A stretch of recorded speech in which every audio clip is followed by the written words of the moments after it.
You're listening to Real Talk Sports. Subscribe to catch all the future previews and recaps of Indiana Fever games. Caitlin Clark elevates the Indiana Fever. In her last 2 years at Iowa, Caitlin Clark led the Hawkeyes to a 65-12 record. With a group of dedicated role players supporting her, Clark and her team took on all the major programs in the NCAA and racked up victory after victory against teams loaded with five-star recruits.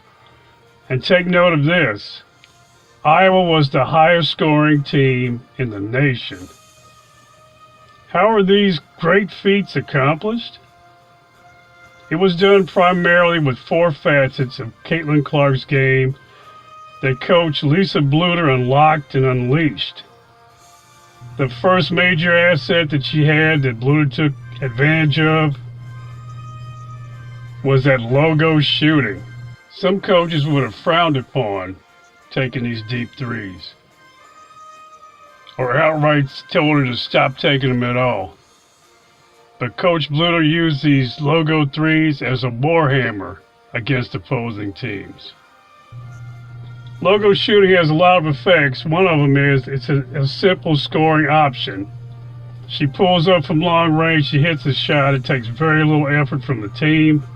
It gets you points on the board. It allows you to go back on defense quickly. The other thing about that logo three is it's a psyop on the other team.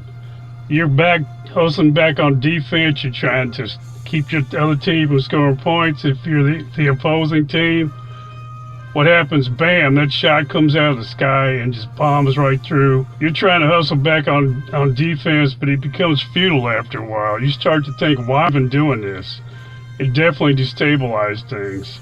And it makes the other team sort of lax on defense after a while, hustling back, which opens up things in transition even more and leads to more points.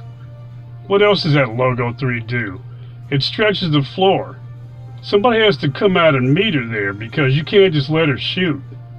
Because who takes a couple of those and starts hitting, you're in trouble. Next thing you know, you're down. So when that guard comes out to meet her at half court, it leaves the other players open for passing. It denies the double team possibilities. It creates all kinds of a chain reaction that weakens the defense by stretching it out. The second thing that Caitlin Clark brought to Iowa was passing in transition. Caitlin Clark led the nation in assists, and a big part of that was her uncanny ability to hit her teammates in transition. She found opportunities that other players wouldn't even see, and she got her players open for easy buckets over and over again in transition. Her passes get there quickly and they're right on target.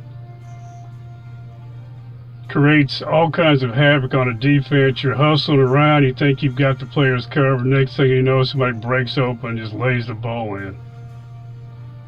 The third thing Caitlin Clark did was feed the post. She finds all kinds of angles, and she recognizes and creates quickly opportunities for the post players. Back in college, that was mostly Cesano and Stokey that she found. But on the Fever, she's got two major players in the post. Boston, who was Rookie of the Year and an All-Star, and Alyssa Smith, who's going to be one of the premier power forwards in WNBA. And when she creates these opportunities for them, they're going to score at will or get and ones over and over again. It's going to be an amazing thing to watch. The fourth thing that Caitlin Clark brings to the table is being the closer. Back in the day, the Pacers with Reggie Miller and Michael Jordan with the Bulls, when they had those times they really needed a bucket, they always had them to go to. And having that focus really helps the team win. Now, even if Clark doesn't always take those shots, just the threat of her being there is going to be enough to change things on the court. And there were many instances last year. The Fever were a team that was close to winning over and over again, but what they lacked was that one player they could go to in crunch time and look for a bucket. Well, Caitlin Clark's in the building now, and so they have that player. And even if she doesn't take the shot, somebody comes out to guard her or they get a double team going. She's got players like Kelsey Mitchell and Grace Berger to go to. Players that know how to put the ball in the hole and who will be there to support the team and get these wins that they didn't get last year. Last year, their losing margin was only 5 points in all the games they lost on average. So when you think about the combined effect of all Caitlin Clark is adding to this team, these elements of her game, to a young, talented Fever team on the rise, it could be an epic reaction that takes place. Can she make them immediate contenders? Why doubt it? Elevating her team to championship contention is what she does.